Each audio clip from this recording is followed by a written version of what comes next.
Hello students, today our discussion topic is atomic structure. तो सबसे पहला क्वेश्चन यही आता है कि हम एटॉमिक स्ट्रक्चर क्यों पढ़ते हैं। तो फर्स्ट क्वेश्चन आपका ये सोचो कि हम एटॉमिक स्ट्रक्चर क्यों पढ़ते हैं। मतलब चैप्टर का नेम क्या रिप्रेजेंट कर रहा है आपको? एटॉमिक स्ट्रक्चर मींस एटम का स्ट्रक्चर हमें पढ़ना है, यानी परमाणु की संरचना हम इसको हिंदी में कह सकते हैं। जैसे हम अगर बात करें बायोलॉजी की, तो बायो में हम क्या पढ़ते हैं? हम बायो में बॉडी के लिए बॉडी के बारे में पढ़ते हैं, प्लांट्स के बारे में पढ़ते हैं। कोई भी लिविंग थिंग है, जैसे प्लांट्स है या एनिमल्स है, उनकी स्मॉलेस्ट यूनिट क्या है हम वो पढ़ते हैं। क्या पढ़ते हैं? सेल पढ़ते हैं। सेल से टिश्यू बनते हैं, फिर ऑर्गन्स बनते हैं, तो सेल्स हम पढ़ते हैं। तो स्मॉलेस्ट यूनिट हम इसलिए पढ़ते हैं कि हम जैसे अगर बात करें ह्यूमन बीइंग की, कैसे हमारा डेवलपमेंट हुआ और आगे फर्दर क्या क्या चेंजेस आ सकते हैं। कोई भी डिजीज अगर आती है वो तो सेल के स्ट्रक्चर में चेंज होने से आती है, या सेल के लिए जो हम मेडिसिन वगैरह बनाते हैं वो सेल की स्टडी करके ही हम लोग बनाते हैं। तो इसलिए जो बेसिक यूनिट है हमारी बॉडी की, जो बेसिक यूनिट है, हमें उसकी स्टडी करना बहुत जरूरी है। क्योंकि क्या क्या प्रॉब्लम्स आ सकती है, ये कहते हैं क्या क्या डिजीज आ सकती है, उसके लिए हम क्या करते हैं? सेल्स की पूरी स्टडी करते हैं, स्मॉलेस्ट यूनिट की स्टडी करते हैं। उसी टाइप से जो हमारे एलिमेंट्स हैं, मॉलिक्यूल है, कंपाउंड है, यानी मैटर जो है, तो उसमें क्या क्या डिफेक्ट्स आ सकते हैं, उसकी स्टडी करने के लिए हम इसकी सबसे बेसिक यूनिट यानी हम एटम की स्टडी करते हैं। तो इसलिए हम एटॉमिक स्ट्रक्चर पढ़ते हैं। समझ आ रही है बात? तो अब एटम की स्टडी करने के लिए तो हम इसकी हिस्ट्री में जाएंगे। हालांकि हिस्ट्री आपके सिलेबस में नहीं है, बस मैं बोल के बता देता हूं। आप नोट्स बनाना चाहे तो बना सकते हैं, लेकिन उसको पढ़ने की कोई ज़रूरत नहीं है। मैं आपको साफ साफ बोल दूंगा ये टॉपिक आपके सिलेबस में है और ये टॉपिक आपके सिलेबस में नहीं है। जो मैं कहूँगा कि आपको ये पढ़ना है उसी पे आप कंसंट्रेट करें, बाकी आप स्किप कर सकते हैं। तो सबसे पहले स्टार्ट करते हैं एटम। तो एटम कहाँ से स्टार्ट हुआ? बहुत पुराने टाइम की बात है। एक बहुत बड़े विद्वान हुआ करते थे, उनका नाम था डेमोक्रिटस। डेमोक्रिटस उनका नाम था। तो नेम को कैपिटल लेटर से स्टार्ट करेंगे, डेमोक्रिटस। तो ये बहुत बड़े विद्वान थे अपने टाइम के, और ये मतलब जो बोल देते थे ना, उस टाइम पे लोग मान लेते थे कि डेमोक्रिटस ने बोला सही होगा। मान लीजिए ये बोलते कि सनराइज जो है वेस्ट से होता है, तो डेमोक्रिटस ने बोला सही है। तो एक बार इन्होंने लोगों को क्या कहा, भाई जो भी मैटर आप देखते हैं, मतलब जो हम अपने चारों तरफ देख रहे हैं वो मैटर है, ये हम पहले ही पढ़ चुके हैं। जो मैटर है उसकी सबसे स्मॉलेस्ट यूनिट है तो वो है एटम, परमाणु है। तो लोगों ने विश्वास नहीं किया, बोला ऐसे नहीं हो सकता। मतलब इनकी मानते थे, लेकिन इस बार बोला नहीं नहीं हम विश्वास नहीं करते। तो इन्होंने बड़े अच्छे तरीके से समझाया, भाई एटम है कि बोला कैसे। जैसे इन्होंने एक कागज का टुकड़ा लिया, तो उस कागज के टुकड़े को आधा कर दिया, फिर उस आधे टुकड़े का और आधा कर दिया, और फिर फर्दर आधा करते गए, डिवाइड करते गए। बोला मैं इसको जब तक मतलब इसको डिवाइड करता रहूंगा और फाइनल एक स्टेज ऐसी आएगी जिसको मैं फर्दर डिवाइड नहीं कर सकता, यानी वो इस कागज के टुकड़े का स्मॉलेस्ट पार्टिकल होगा, और इसी का नाम एटम है। लोगों ने कहा बात तो सही है। तो थोड़ा बहुत वहां से समझ में आया कि एटम होता है, यानी मैटर की सबसे स्मॉलेस्ट यूनिट जो है वो क्या है? एटम है। तो इन्होंने एटम को इसलिए नेम दिया, देखो एटम। तो एटम को अगर डिफाइन करें, एटम को हम ऐसे डिफाइन करते हैं एटोमियो। ठीक, ग्रीक वर्ड यूज करते हैं। टोमियो मींस टू कट, है ना, कट करना, डिवाइड करना। ठीक, तो ये टोमियो मींस कटेबल। और ए हम जब भी इंग्लिश में यूज करते हैं तो हम नेगेटिव सेंस के लिए यूज करते हैं, है ना। तो अब एटोमियो यानी एटम, इसका मतलब होगा इनडिविजिबल, यानी डिवाइड किया जा सके उसका मतलब डिविजिबल, और जो डिवाइड ना किया जा सके इंडिविजिबल। इंडिविजिबल, या ऐसे बोल सकते हो जो कट किया जा सके कटेबल, और जो कट ना किया जा सके अनकटेबल, हम उसको बोलेंगे। ये आपको समझ में आ गया, है ना। तो एटम को ऐसे डिफाइन किया गया। तो इनके बाद फिर और विद्वान आए और महान लोग आए। जैसे इनके बाद फिर उन्होंने डाल्टन आया, डाल्टन से एटॉमिक थियरी दी गई। ठीक, डाल्टन के बाद डाल्टन्स एटॉमिक थ्योरी, है ना, या डाल्टन्स मॉडल ऑफ एटम, ये बोल सकते हो। डाल्टन के बाद थॉमसन आए, थॉमसन, और थॉमसन के बाद Rutherford model of atom, Rutherford model of an atom, या अल्फा स्कैटरिंग एक्सपेरिमेंट हम बोल सकते हैं। फिर इनके बाद कौन आए थे? Bohr model of an atom, model of an atom, ये आए। ठीक, तो इनमें से हमें जो स्टार्टिंग के तीन है, इनको पढ़ने की कोई ज़रूरत नहीं है क्योंकि ये सिलेबस से हटा दिए गए हैं। ये आपके सिलेबस में ना तो डाल्टन है, ना थॉमसन है और ना ही रदरफोर्ड है, ये आपके सिलेबस में नहीं है। अपने को क्या करना है, बोर मॉडल से स्टार्ट करना है, बोर मॉडल अपने को पढ़ना है, ये इंपॉर्टेंट है और ये आपकी सिलेबस में भी है। समझ आई बात? इनके बारे में मैं थोड़ा थोड़ा जल्दी जल्दी आपको बता दूंगा, छोटी मोटी बातें आप अपनी नॉलेज के लिए लिखना चाहे तो लिख सकते हैं, वैसे आपके सिलेबस में नहीं है। इसके बाद अगर हम बात करें जैसे कैथोड रेज है, ये भी आपकी सिलेबस में नहीं है। कैथोड रेज मीन्स ये आपकी डिस्कवरी ऑफ इलेक्ट्रॉन प्रोटॉन और न्यूट्रॉन की डिस्कवरी, ये भी आपके सिलेबस में, ये भी हमारे सिलेबस में नहीं है, ये भी अपने को नहीं पढ़ना है। ये बातें आपको मेरी समझ में आ रही होंगी। फिर इसके बाद बात करते हैं, अब हम स्टार्ट करते हैं, एक बार थोड़ा बहुत सबके बारे में पढ़ लेते हैं। जैसे सबसे पहले स्टार्ट करते हैं Dalton's model of an atom, model of an atom, इसमें स्टार्ट करेंगे। तो डाल्टन ने सबसे पहली बात क्या बोली थी, सबसे पहला पॉइंट इन्होंने बोला, लिखना चाहो तो लिख लो साथ के साथ। फर्स्ट पॉइंट इनका ये था, लिखो, matter is consist of small particles, matter is consist of small particles which is further indivisible called atom. समझ आई बात? मैटर जो है स्मॉल पार्टिकल्स का बना हुआ है, बिल्कुल स्मॉल पार्टिकल है जो फर्दर हम कट नहीं कर सकते, फर्दर डिवाइड नहीं कर सकते, उसको हम एटम कहते हैं। सेकंड पॉइंट की अगर बात की जाए, इसमें सेकंड पॉइंट लिखो, atom can neither be created nor be destroyed. Atom को ना हम क्रिएट कर सकते हैं और ना ही हम डिस्ट्रॉय कर सकते हैं। ठीक। थर्ड पॉइंट ये कहता है, atom of same element are same, atom of same element are same. जैसे N2 है भाई, एलिमेंट क्या होता है, element which has same type of atoms, उसको एलिमेंट कहते हैं। तो जैसे N2 है, नाइट्रोजन से ही बना है, तो सेम टाइप के एटम है, तो इसमें भाई नाइट्रोजन टाइप के एटम है।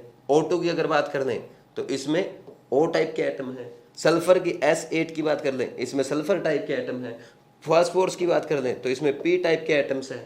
ठीक, लेकिन देखो, atoms of same element are atoms of same element are same है कि नहीं है? सल्फर के सारे एटम सल्फर के एक एटम जैसे ही हैं, फास्फोरस के फास्फोरस जैसे ही हैं। नेक्स्ट पॉइंट लिखो, atoms of different element are different, यानी नाइट्रोजन का एटम अलग होगा, ऑक्सीजन का एटम अलग होगा, सल्फर का एटम अलग होगा, इनके बाद सोडियम का एटम अलग होगा, है ना, कार्बन का एटम अलग होगा। ठीक, तो atoms of same element are same and atoms of different element are different. Next point लिख लो, एटम हैज मास, ये फिफ्थ पॉइंट आ गया मेरे ख्याल में अपना, एटम हैज मास। ठीक, और लास्ट एंड इंपॉर्टेंट पॉइंट लिखो, atoms take part in chemical reactions, तो ये डाल्टन ने बोला था ये बातें। ठीक, तो ये डाल्टन की थियरी हो गई एटम के बारे में, इसमें बहुत ज़्यादा इंपॉर्टेंट तो नहीं है, लेकिन एक बहुत अच्छी चीज़ एनसीईआरटी में लिखी हुई है, एनसीईआरटी के सेकंड पेज पे लिखा हुआ है, उसको जो फर्स्ट पैसेज दिया है उसमें आप पढ़ना, तो उसको मैं क्वेश्चन फॉर्मेट में लिख रहा हूँ, तो आपको वो करना है। लिखो, इसमें साथ साथ लिख लो, विच ऑफ द फॉलोइंग, नहीं तो विच ऑफ द फॉलोइंग को सीधा लिख लिया करो, which of the following law of chemical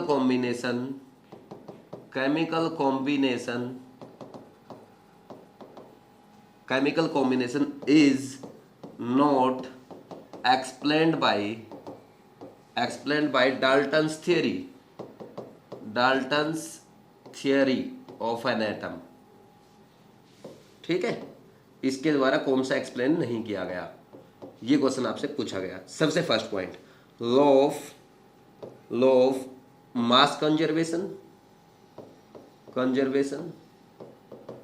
second, law of definite proportion. Third, law of multiple proportion, and fourth is Avogadro's Avogadro's law. देखो भाई, इस क्वेश्चन का आंसर आपको देना है। एक बार वीडियो पॉज करके आप खुद सोचें कि ये डाल्टन के सिद्धांत आपने अभी पढ़ा कि डाल्टन ने क्या क्या बोला था एटम के बारे में, उस पे बेस कौन सा लॉ एक्सप्लेन नहीं होगा। तो पहला देखो, लॉ ऑफ मास कंजर्वेशन कितना सही है। देखो इसने बोला, जैसे अगर हम बात करें यहाँ पे 2 हाइड्रोजन के एटम प्लस 1 ऑक्सीजन का एटम मिलके H2O बनाते हैं, ठीक। इसका वेट है 2 यूनिट या 2 AMU, इनका होगा 16 AMU और इसका आएगा टोटल 18। तो लॉ ऑफ मास कंजर्वेशन तो वैलिड है, इसमें तो कोई डाउट नहीं है, क्योंकि भैया टोटल इधर कितना था, 16 वेट था। दोनों का अगर मिला दिया, दोनों ने मिलकर जब एक कंपाउंड बनाया वाटर, तो उसका भी 16 है, तो ये तो वैलिड है, ठीक। Law of definite proportion, definite proportion ने ये कहा था, लॉ ऑफ डेफिनेट प्रोपोर्शन ये कहता है कि अगर हम जैसे वाटर ले लें, तो वाटर चाहे आप इस रिएक्शन से बनाओ, ठीक, वाटर चाहे कंबसन रिएक्शन का ले लो, वाटर चाहे रिवर का ले लो, वाटर चाहे रेन वाटर ले लो, चाहे आप सी वाटर ले लो, चाहे आपके घर का पानी ले लो, चाहे मेरे घर का पानी ले लो, लेकिन वाटर में जो एटम्स का रेशो होगा, एटम के मास का रेशो होगा, H2O जो है, इसमें हाइड्रोजन इज टू ऑक्सीजन का जो रेशो होगा वो 2:16 ही होगा, यानी 1:8 ही आएगा ऑलवेज। ये समझ में आ रहा है अपने को, क्योंकि यहाँ पे हमें पता है फिक्स है, 2 हाइड्रोजन के एटम है और 1 ऑक्सीजन का एटम है, तो इनके मास का रेशो फिक्स रहेगा, डेफिनेट प्रोपोर्शन होगा। चाहे आप वो मतलब उसका हम क्या बोलते हैं,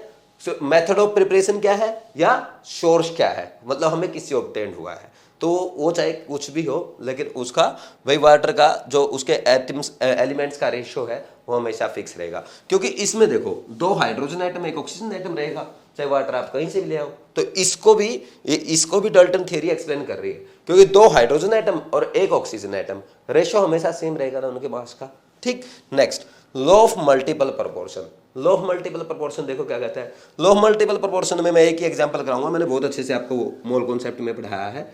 जैसे अगर हम बात करें CO है, ठीक, कार्बन और ऑक्सीजन कंबाइन कर रहे हैं और कार्बन और ऑक्सीजन कंबाइन करके CO2 बना रहे हैं, तो यहां पे अगर बात की जाए कार्बन और ऑक्सीजन एटम जो है, यहां पे कार्बन का मास 12 मास ऑक्सीजन के 16 मास के साथ रिएक्ट करता है, ठीक। और दूसरे केस में कार्बन का जो फिक्स मास हमने 12 मास लिया है वो ऑक्सीजन के 32 मास से रिएक्ट करता है।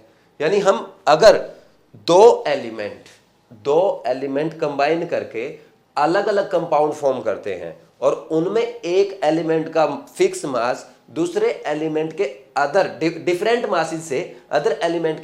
मासेज से रिएक्ट करता है, तो जो डिफरेंट मासेज हमने अदर एलिमेंट के लिए है वो एक सिंपल रेशो बियर करेंगे। यही हमने लॉ ऑफ मल्टीपल प्रोपोर्शन में पढ़ा है। तो देखो यहाँ पे क्या हो रहा है, हमने कार्बन और ऑक्सीजन को क्या किया, कंबाइन करवाया, तो हमने दोनों दो बार कंबाइन करा, दोनों जगह कार्बन का मास फिक्स रखा, लेकिन ऑक्सीजन का हमने डिफरेंट मासेज लिए 16 एंड 32, तो यानी वो उसके डिफरेंट मासेज का रेशो जो होगा 1:2 होगा और वो डिफरेंट कंपाउंड बनाएंगे। तो देखो एक तो CO बनाया, एक CO2 बनाया, तो 2 डिफरेंट कंपाउंड बनाए और इसमें कार्बन का मास फिक्स लिया था, ऑक्सीजन के डिफरेंट मासेज से रिएक्शन कराई, तो ऑक्सीजन के जो डिफरेंट मासेज थे डिफरेंट कंपाउंड बनाने के लिए उनके मासेज का रेशो 1:2 यानी सिंपल रेशो बियर कर रहा है, ठीक। ऐसा क्यों होता है, सोचो, यहां पे हमने कार्बन के एटम फिक्स कर दिए, कार्बन का एक एटम, तो ऑक्सीजन के डिफरेंट एटम से, है ना, डिफरेंट मासेज से हम रिएक्ट करा रहे हैं, यानी ऑक्सीजन का 16 32, यहां पे इसका मतलब क्या है, फर्स्ट वाले में ऑक्सीजन का एक एटम रिएक्ट कर रहा है और दूसरे वाले में ऑक्सीजन के 2 एटम रिएक्ट कर रहे हैं, यानी एक एटम का मास उधर 2 एटम का मास, तो 1:2 आएगा ना रेशो। हम कभी भी ऐसा तो नहीं कर सकते कि कहीं भी यहाँ पे ऑक्सीजन का 1 एटम और यहाँ पे 3/2 एटम रिएक्ट कर रहा हो, ऐसा नहीं करते ना, तो 3/2 करेंगे तो सिंपल रेशो बियर नहीं करेगा।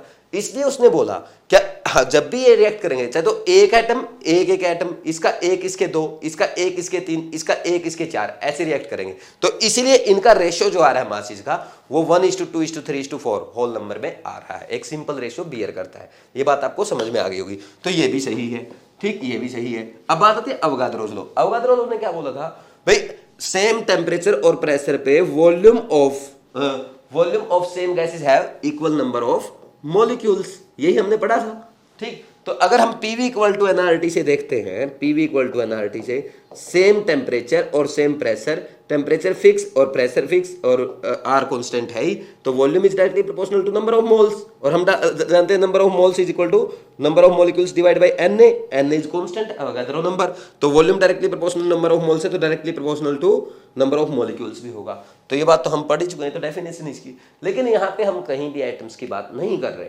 जैसे अगर हम बात करें भाई एक मोल हमने हीलियम ले लिया, किस पे, एक मोल हीलियम ले लिया हमने एसटीपी पे, हम ओनली एसटीपी पे बात कर रहे हैं। तो हीलियम के एक मोल में भाई एट एसटीपी 1 मोल हीलियम, वॉल्यूम कितना आएगा 22.4 लीटर, ठीक। और इसमें Na मॉलिक्यूल आएंगे, Na आएंगे, और इसको अगर हम थोड़ा सा स्पेस बनाने के लिए छोटा कर लेते हैं,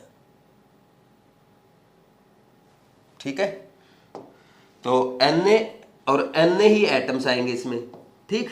अब देखो, लेकिन अगर बात करें हम 1 मोल O2 की बात करें, तो ये भी 22.4 लीटर आएगा एसटीपी पे, और यहाँ पे इसमें Na मॉलिक्यूल्स आएंगे, लेकिन एटम कितने आएंगे, एक मॉलिक्यूल में 2 एटम है, तो 2 Na एटम्स आएंगे, ठीक है। और बात की जाए अब 1 मोल CO2 की, तो इसमें क्या बोलोगे 22.4 लीटर, तो इसमें Na मॉलिक्यूल्स होंगे, ठीक। लेकिन Na मॉलिक्यूल्स, भाई एक मोल में Na मॉलिक्यूल्स, लेकिन एटम कितने होंगे, एक मॉलिक्यूल में 3 एटम है, तो 3 Na एटम्स हो जाएंगे। ये बात आपको समझ आ रही होगी, ठीक। तो यहाँ पे देखो मॉलिक्यूल सेम है और वॉल्यूम भी सेम है, लेकिन ये डिफरेंट है, एटम्स डिफरेंट है। तो वहां पे अवोगाद्रो लॉ मॉलिक्यूल्स और मॉलिक्यूल्स की बात करता है, ना कि एटम्स की, तो इसलिए ये लॉ एक्सप्लेन नहीं होगा डाल्टन्स एटॉमिक थियरी से। तो ये क्वेश्चन आप लिखना चाहो तो लिख सकते हो, बाकी की ये बातें जो मैंने बोली अगर आपने लिखा तो बहुत अच्छी बात है, समझ में आना चाहिए, लेकिन इस पे साफ साफ लिख देना ये सिलेबस में नहीं है। तो मैं लिख देता हूँ इन पे, जिस पे मैंने क्रॉस किया है, क्रॉस मीन्स सिलेबस में नहीं है, ठीक है, साफ साफ लिख लो। और ये सिलेबस में है, ये आपके सिलेबस में है, ठीक है। अब इसको आप जल्दी से नोट कर लो, फिर हम आगे बढ़ते हैं।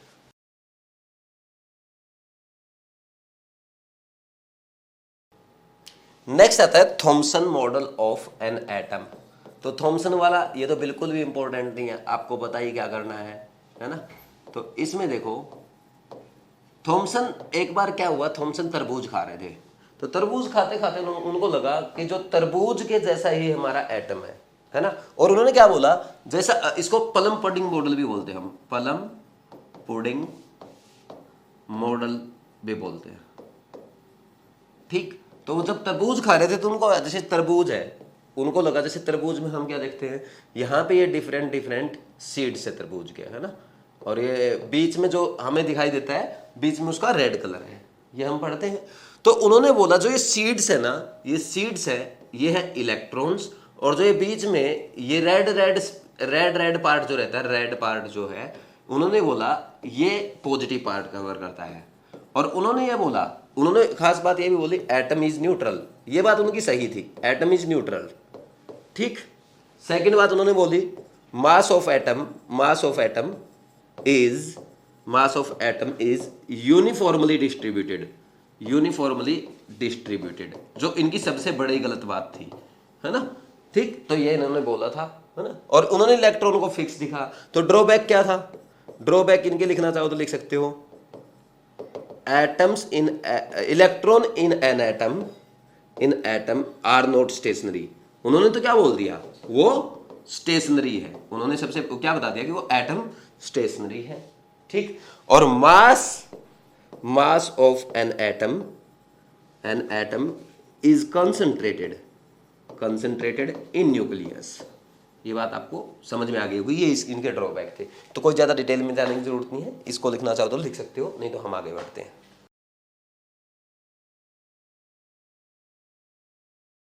नेक्स्ट अपने को लिखना है रदरफोर्ड मॉडल ऑफ एटम। ये इनसे अच्छा दोनों से। तो इसमें देखो क्या करना है अपने को, रदरफोर्ड एक्चुअल में रदरफोर्ड ने जो डिस्कवर किया वो कर ही नहीं रहे थे, वो कुछ और कर रहे थे, गलती से हो गया। कैसे हुआ मैं बताता हूं आपको। देखो रदरफोर्ड क्या कर रहे थे, रदरफोर्ड एक एक्सपेरिमेंट कर रहे थे। ये मान लो आप जहां पे, जैसे आप यहां बैठे हो पीछे और ये स्क्रीन सामने देख रहे हो, यहां पे एक्सपेरिमेंट चल रहा है और आप रदरफोर्ड हो। तो रदरफोर्ड यहां पे ये कर रहे थे, रदरफोर्ड ने यहां पे एक रेडियम गन रखी हुई थी। तो ये रेडियम गन है, ठीक, और ये उनकी रेडियम गन थी। और इस रेडियम गन से, यहां लिख देता हूं मैं रेडियम गन, रेडियम गन से वो अल्फा पार्टिकल बॉम्बार्ड कर रहे थे। क्या? Alpha particle. अल्फा पार्टिकल पता है क्या आपको? क्या पता है क्या होता है alpha particle? Doubly ionized helium atom. जैसे हीलियम है, हीलियम में 2 इलेक्ट्रॉन होते हैं, तो हीलियम में से मान लीजिए 1 इलेक्ट्रॉन हम निकाल दें, उसमें +1 चार्ज आएगा, और 1 इलेक्ट्रॉन और अगर निकाल दें तो उस पर +2 चार्ज आएगा, तो उसको हीलियम प्लस प्लस भी हम शो कर देते हैं। ये अल्फा पार्टिकल होता है। तो वो क्या कर रहे थे, इन अल्फा पार्टिकल को की बारिश कर रहे थे किसके ऊपर? एक गोल्ड की, सोने की पत्ती उन्होंने ले रखी थी, तो गोल्ड फॉइल पे, ठीक है, यहां पे ऐसे, समझ आ रही बात? और यहां पे उन्होंने एक स्क्रीन रख रखी थी जो थी zinc sulphide screen, black colour की थी, जिंक सल्फाइड स्क्रीन। तो इसमें क्या हो रहा था, तो जब यहां से वो जो अल्फा पार्टिकल की बारिश गोल्ड फॉइल पे कर रहे थे, तो यहां से पार्टिकल इससे निकल के ऐसे यहां पे अटैक किया, तो यहां पे चमक दिखाई देती, जहां भी पार्टिकल टकराते वहीं चमक दिखाई देती है ऐसे। समझ आ रही बात? तो यानी ये, इसका मतलब ये हो रहा था कि पार्टिकल इसके अंदर से क्रॉस कर रहे हैं और जाकर के जिंक सल्फाइड स्क्रीन पे टकरा रहे हैं, ठीक, इसलिए जहां पे भी टकराया वहीं पे उनको एक चमक दिखाई देती। तो अब आप सोचो, जहां पे आप बैठे हो वहां से वो ऐसे देख रहे थे, ऐसे है ना, ये एक्सपेरिमेंट चल रहा है, इसको ऐसे देख रहे थे। तो अब लैब में काम चल रहा था, साथ में वो काम कर रहे थे और साथ में उनके जो वर्कर थे वो काम कर रहे थे।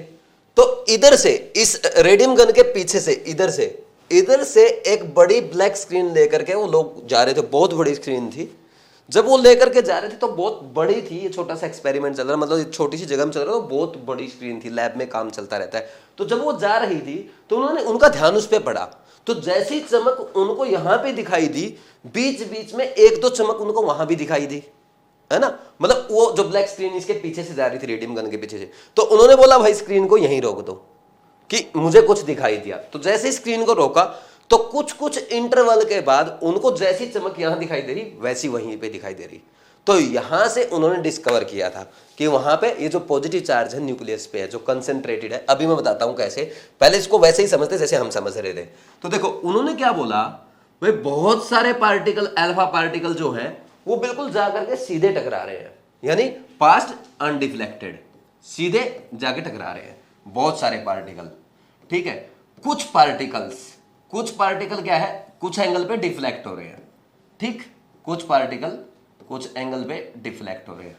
और उन्होंने बोला हजारों में से, या उन्होंने ऐसा बोला था 20,000 में से एक पार्टिकल ऐसा है जो एग्जैक्ट 180 पे आ रहा है वापिस। समझ आ रही बात? अब देखो, बहुत सारे पार्टिकल सीधे पास कर गए, यानी एटम में बहुत सारा स्पेस खाली है। समझ आई बात? बिल्कुल बहुत सारा स्पेस खाली है। दूसरी बात उन्होंने क्या बोली, कुछ पार्टिकल्स सम एंगल पे डिफ्लेक्ट हो गए, यानी डिफ्लेक्ट क्यों होगा, अल्फा पार्टिकल है, कैसा है, पॉजिटिव चार्ज, तो पॉजिटिव चार्ज को पॉजिटिव चार्ज रिपेल करेगा। ये पार्टिकल ऐसे जा रहा है, यहां आगे पॉजिटिव चार्ज आ गया तो क्या करेगा, इससे डिफ्लेक्ट हो जाएगा। तो उन्होंने बोला एटम में कुछ पॉजिटिव चार्ज है।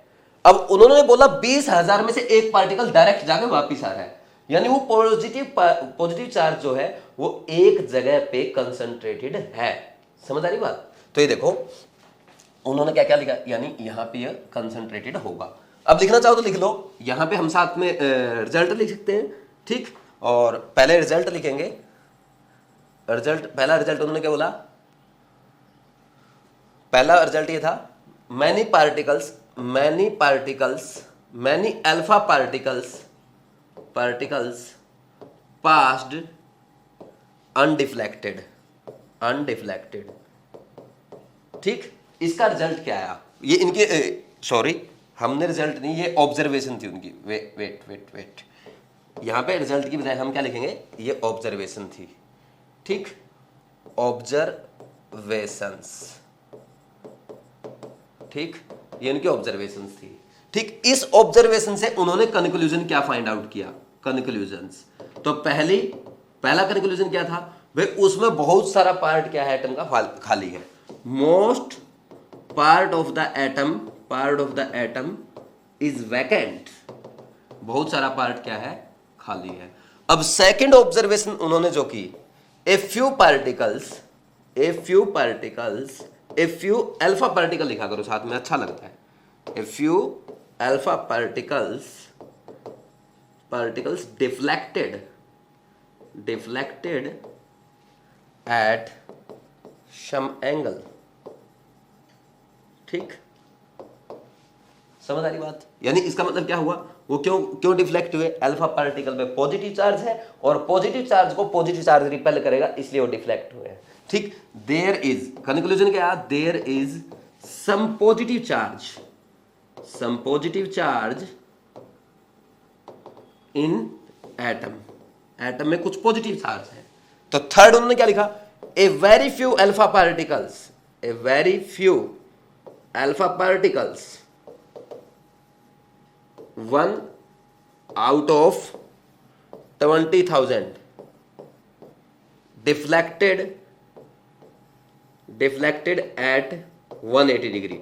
बोला 20,000 में से एक पार्टिकल वापस बैक आ रहा है, यानी वो पॉजिटिव चार्ज एक जगह पे कंसंट्रेटेड है और बहुत छोटी जगह पे कंसंट्रेटेड है, यानी positive charge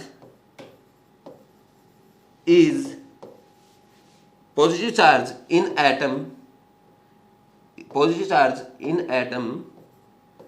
atom is concentrated at center in very small volume। समझ आ रही बात? तो उन्होंने ये कंक्लूजन निकाले थे। तो एक बार ये लिख लो, आपको समझ आ गया, नोट करना चाहो तो कर सकते हो, नहीं ये भी आपके सिलेबस में नहीं है, लिखो फिर आगे बढ़ते हैं।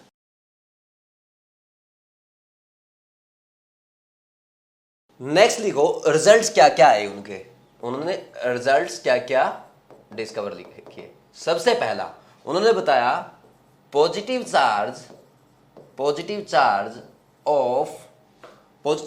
Of atom is concentrated at nucleus. सबसे पहली बात तो उन्होंने यही बताई, ठीक। सेकंड पॉइंट क्या बताया उन्होंने, ये बोला जो खाली स्पेस है ना न्यूक्लियस के अराउंड, ठीक, उसमें इलेक्ट्रॉन्स चक्कर लगा रहे हैं। क्या बोला, electrons are revolving around nucleus in circular paths, ये बात उन्होंने बोली। नेक्स्ट थर्ड पॉइंट उन्होंने क्या बोला, mass of atom is concentrated in nucleus. लिखो, mass of atom is concentrated in nucleus. और उन्होंने एक बात और बोली, भाई जो मास होता है ना वो प्रोटॉन और न्यूट्रॉन के कारण होता है मेनली, इलेक्ट्रॉन का मास बहुत कम होता है, वो हम आगे देखेंगे भी वैल्यू। तो उन्होंने क्या बोला, प्रोटॉन एंड न्यूट्रॉन, भाई वो न्यूक्लियस में होते हैं और उसी के कारण होता है मास, है ना। Proton and neutrons are present in nucleus and called nucleons. इनको क्या कहते हैं, न्यूक्लियंस भी बोल देते हैं, दोनों को, प्रोटॉन और न्यूट्रॉन को मिला करके, ठीक। फोर्थ उन्होंने बोला size of nucleus is very less than size of atom.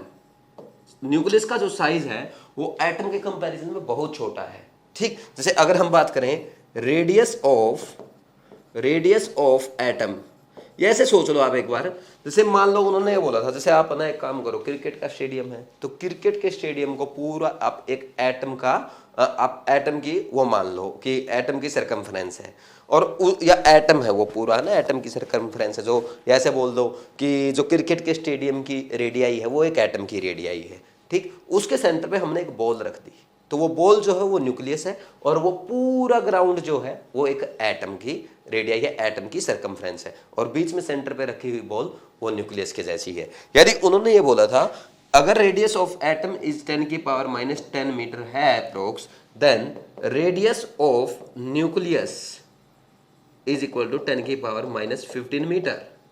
ठीक, अब हम क्या बोल सकते हैं, रेडियस ऑफ एटम को आर ए बोल दूं और रेडियस ऑफ न्यूक्लियस को अगर मैं आर एन बोल दूं, दैट देन इट इज 10 की पावर माइनस 10 की पावर माइनस 10 डिवाइड बाई 10 की power minus 15 which is equal to 10 की पावर 5 आ जाएगा।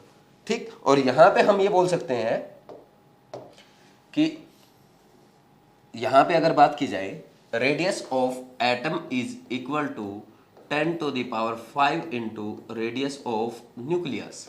ये आर ए आर एन तो समझ आ ही रहा होगा आपको।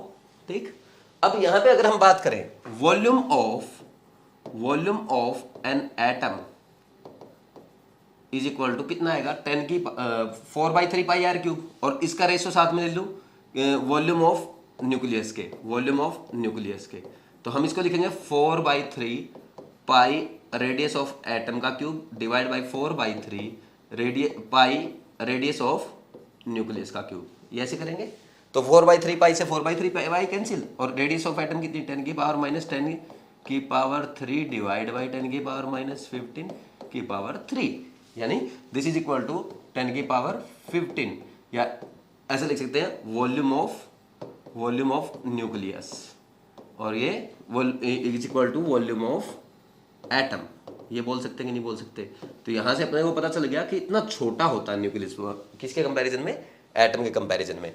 अब अगर हम आगे बढ़ते हैं तो उन्होंने एक फॉर्मूला दिया था, रेडियस ऑफ न्यूक्लियस अगर आपको फाइंड आउट करनी है, पहले ना ये जो चीजें बता रहा हूं मैं आपको, ये दोनों वैल्यू ये पूछी जाती थी जो बॉक्स में मैंने बंद किया पहले एग्जाम में, लेकिन अब सिलेबस में नहीं है, कोई जरूरत नहीं है खास। तो रेडियस ऑफ न्यूक्लियस मैं ऐसे ही पढ़ा रहा हूं आपको, क्योंकि कुछ कोचिंग में आजकल भी पूछ लिया जाता, फिर आप बोलेंगे सर ने तो हमें पढ़ाया ही नहीं, हमें तो आता ही नहीं, सर ने तो बताया ही नहीं, इसलिए बता रहा हूँ, थोड़ा बहुत आइडिया दे रहा हूँ। ठीक है, रेडियस ऑफ न्यूक्लियस, तो उन्होंने रेडियस ऑफ न्यूक्लियस का एक फॉर्मूला दिया था, R is equal to R naught into A की पावर 1/3।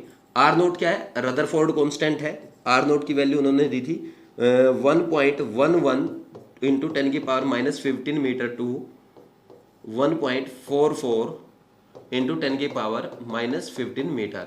और इन जनरल हम जो आर नोट की वैल्यू लेते हैं वो लेते हैं 1.2 इंटू 10 की पावर माइनस 15 मीटर अप्रोक्स ले लेते हैं। And what is a is mass number of element, जिसके भी आप रेडियस फाइंड आउट कर रहे हैं। जैसे ये लिख दे, फाइंड रेडियस ऑफ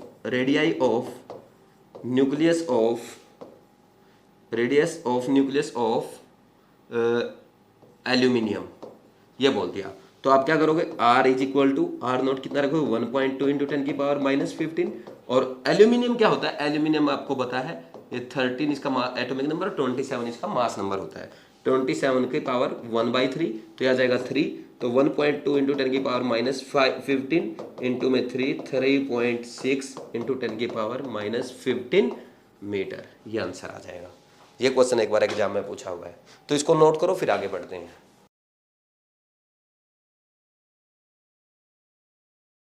नेक्स्ट है ड्रॉबैक लिखो। अब हम क्या पढ़ेंगे, drawback of Rutherford model of atom, drawbacks.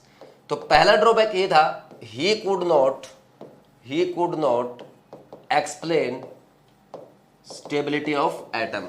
क्यों भाई, ऐसा क्या हुआ, स्टेबिलिटी ऑफ एटम।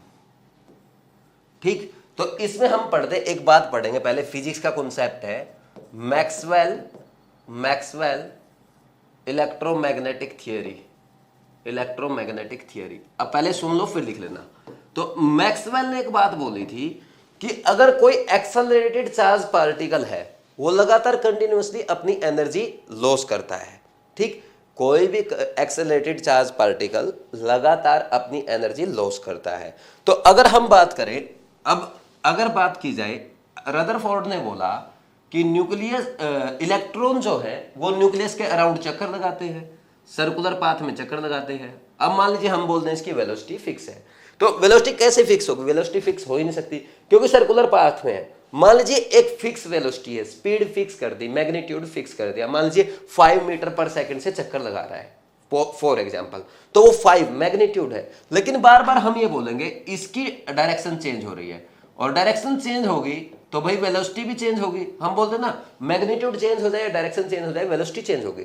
और वेलोसिटी जब भी चेंज होती है हम मूविंग पार्टिकल को क्या बोलेंगे, उसको बोलेंगे एक्सेलरेटेड पार्टिकल है। ठीक, तो अब वो बोल रहा है कि वो पार्टिकल लगातार अगर एक्सेलरेटेड पार्टिकल है तो वो मूविंग चार्ज पार्टिकल क्या करेगा, एनर्जी लूज करेगा। और एनर्जी लूज करता हुआ इलेक्ट्रॉन क्या करेगा, यहां पे ये चक्कर लगा रहा था तो ऐसे एनर्जी लूज करता जाएगा, इसका ऑर्बिट छोटा होता जाएगा, छोटा होता जाएगा, एक दिन आके इलेक्ट्रॉन न्यूक्लियस में धंस जाएगा और आपका एटम खत्म हो गया, इलेक्ट्रॉन तो न्यूक्लियस में फंस गया।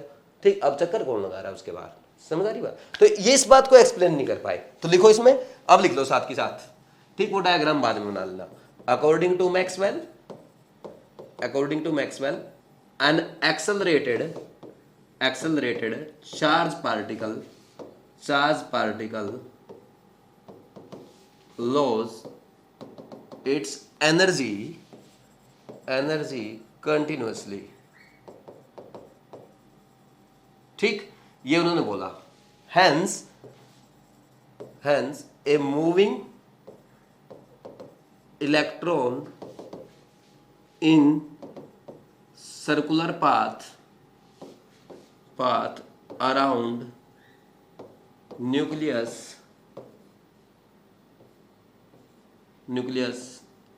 will emit energy, hence so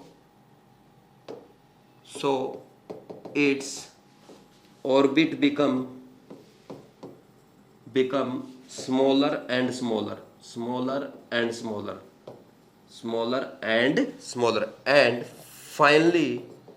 finally electron falls in nucleus. जो बात मैंने वहां पे आपको बोल के समझाई, डायग्राम बना के समझाई, वो मैंने लिख दी, तो आप भी साथ के साथ नोट कर सकते हो इसको। बस ये यहां से इस पॉइंट का एक्सप्लेनेशन ये हो गया। अब नेक्स्ट पॉइंट, एक बात और ये एक्सप्लेन नहीं कर सका, he could not explain hydrogen spectrum. जो किसने एक्सप्लेन किया था बाद में, वो बोर ने एक्सप्लेन किया था। वो हाइड्रोजन स्पेक्ट्रम को भी एक्सप्लेन नहीं कर सके। तो यहां तक था ये आपका रदरफोर्ड मॉडल। तो लिखो इसको, फिर आगे बढ़ते हैं।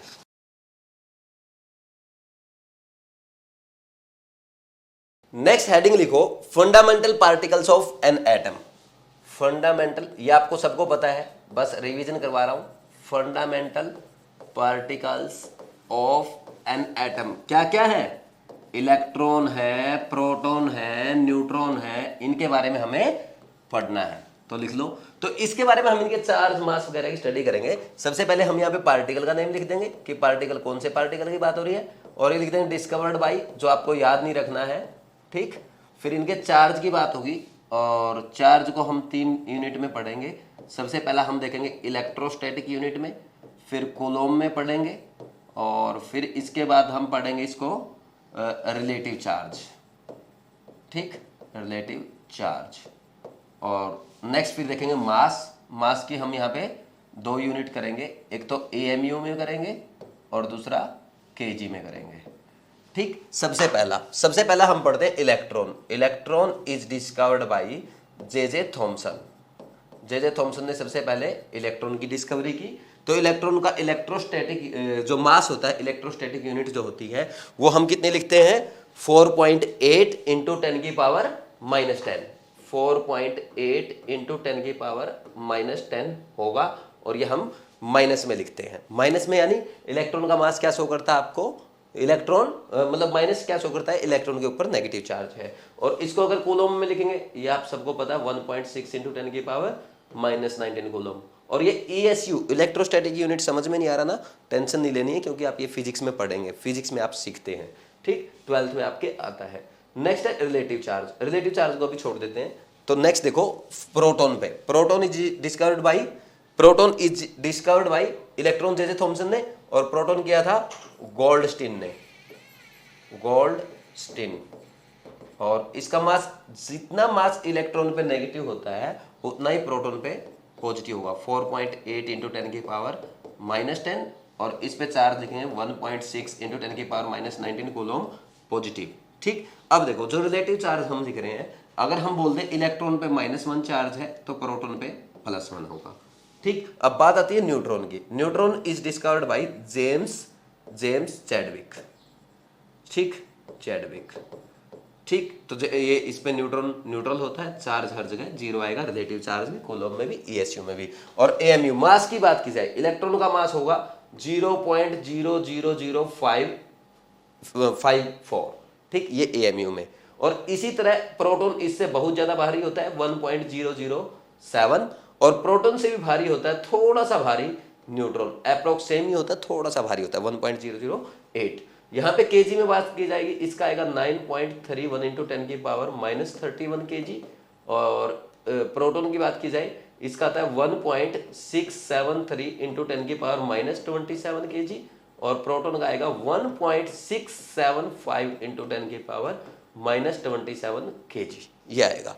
ठीक, अब देखो मास ऑफ इलेक्ट्रॉन और प्रोटॉन का अगर हम बात करें, रिलेशन अगर देखें, तो मास of electron is 1/1837 times of mass of proton होता है। ठीक, और यहाँ पे अगर हम इलेक्ट्रॉन बाई अब एक है ना इलेक्ट्रॉन बाई मास रेशियो आता है, उसको वैसे जरूरत नहीं आपकी। अब आपके पास इलेक्ट्रॉन भी है कूलम में, है ना, चार्ज बाई मास रेशियो बोलते हैं इसको लिख लेते हैं चार्ज बाई मास रेशियो। आप अलग अलग फाइंड आउट कर सकते हो, चार्ज बाई मास रेशियो, वो किसी के लिए भी आप फाइंड आउट कर सकते हो। जैसे मेनली आपके एनसीईआरटी में सीधा दे रखा है 4 इलेक्ट्रॉन दे रखा है, जैसे बाकी का आप फाइंड आउट करके देख लेना E/m, वैसे उसका डेरिवेशन भी दे रखा है जो आपको करने की जरूरत नहीं है। तो यहाँ पे 1.6 इंटू 10 की पावर -19 है, डिवाइड बाई अगर उसका मास 9.31 इंटू 10 की power -31, which is equal to 1.758820 into 10 की पावर 11 कूलम पर केजी। ये एनसीईआरटी में भी आपके दे रखा है, एक बार बस इसको कैलकुलेट करके देख लेना है आपको, बाकी इसको रटने की कोई ज़रूरत नहीं है। समझ आ रही बात? ये करना आपको, तो इसको लिखो, फिर हम आगे बढ़ते हैं।